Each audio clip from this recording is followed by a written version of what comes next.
आनंद जाति स्मर था, अर्थात उसे पूर्व जन्म की स्मृति बनी हुई थी। आनंद को जिस प्रकार पूर्व जन्म का ज्ञान था, इसी कारण उनको वर्तमान युग में वैराग्य की प्राप्ति हुई। ऐसा नहीं है कि यह शास्त्रों का ये पहला उदाहरण था। इसके पहले भी महाभारत के वन पर्व में महर्षि अष्टावक्र की हम कहानी सुनते हैं। अष्टावक्र गीता का ज्ञान जिन्होंने दिया है, जब ये गर्भ में थे उसी समय उनके पिता कहोल ऋषि वेद पाठ कर रहे थे। इन्होंने गर्भ में से ही कहा कि आपका वेद पाठ का उच्चारण गलत हो रहा है। इस पर अष्टावक्र के पिता ने इनको श्राप दे दिया कि आप 8 जगह से टेढ़े हो जाएंगे, और इसीलिए इनका जो शरीर है 8 जगह से जन्म के बाद टेढ़ा दिखाई दिया और इनका नाम अष्टावक्र हुआ।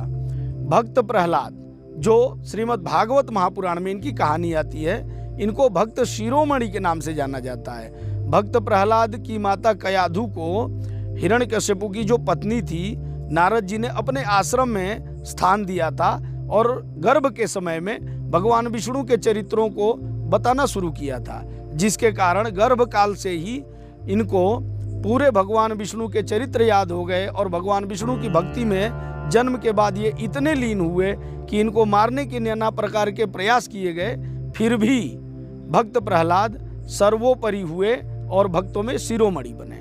ऐसे ही भागवत की ही एक कथा आती है महर्षि कपिल की। कपिल मुनि भारतीय दर्शनों में सर्वश्रेष्ठ दर्शन सांख्य दर्शन के प्रवर्तक कहलाए, क्योंकि इन्होंने जन्म के तुरंत बाद ही अपनी माता देवहूति को सांख्य दर्शन का पूरा ज्ञान दिया था। ठीक इसी प्रकार से जब हम आगे बढ़ते हैं तो और महर्षियों में आप एक अभिमन्यु की भी कहानी देख सकते हैं, जिन्होंने गर्भ में ही चक्रव्यूह भेदन विद्या को प्राप्त किया था, और चक्रव्यूह भेदन से उन्होंने गर्भ के बाद यह समूची विद्या बताई थी। महर्षि नारद, इनकी भी कहानी श्रीमद् भागवत महापुराण में आती है। महर्षि नारद को भी पूर्व जन्म से ही सभी प्रकार की विद्याओं का ज्ञान हुआ था।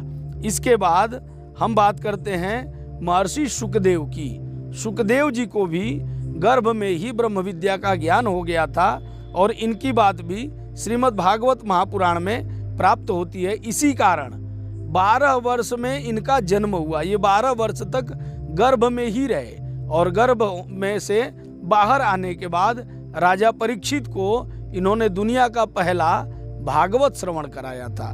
तो इस प्रकार से हम देखेंगे कि ये जितने भी आचार्य हुए, इन्होंने पूर्व जन्म से ही सभी प्रकार के ब्रह्म विद्या का ज्ञान प्राप्त किया था, और वर्तमान युग में भी, वर्तमान जन्म में भी उनको उसी प्रकार से अग्रसारित किया जिस प्रकार से वह विद्याएं प्रचारित और प्रसारित थी। एक दिन वो शिशु माता की गोद में लेटा हुआ ही हंसने लगा।